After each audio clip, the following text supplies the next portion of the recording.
Hello again, everybody. Back for mororg2. I did a couple of things. I got a little bit more wire in the jig.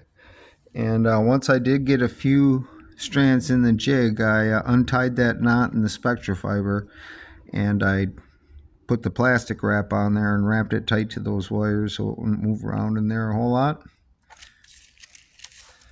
And the very next thing I'm going to do on this tree is I'm going to wrap this really tight right here because I want to bind that central group to the other strands as quick as possible, because otherwise it's going to want to slide that way in the jig, and that I don't want that to happen, so I'm going to really bunch it tight with the wrap here.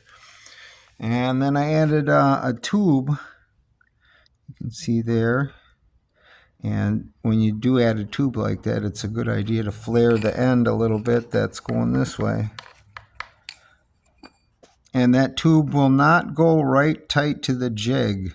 That's about as close as I can get it because the wire is spread out down there, and I don't even want the tube down there because it would rub on the spectra fiber possibly.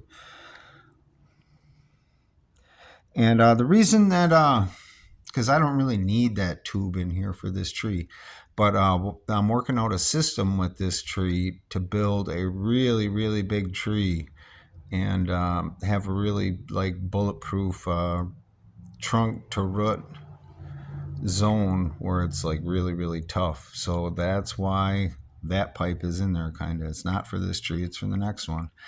And when I do a really big tree, there's actually going to be a series of tubes. There'll be one tube in the middle, and then loading in the jig, and then another tube, and then even more wire, and then possibly even a third tube if I'm doing a tree that's big enough. And once again, that's so I can hang a lot of weight up in the canopy later. If you want to hang a lot of weight up in the canopy, you got to do some reinforcement for big trees. There's no way around it.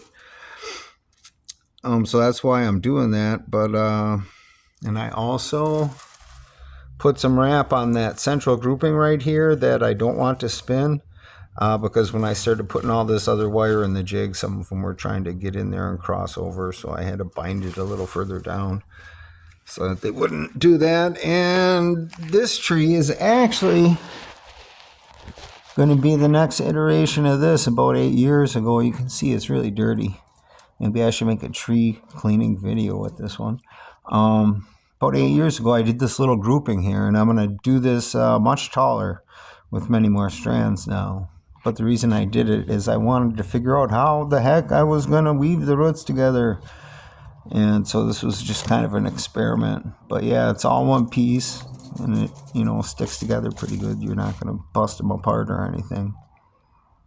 So that's what this tree is for, and build a little forest. Hope everybody's having fun.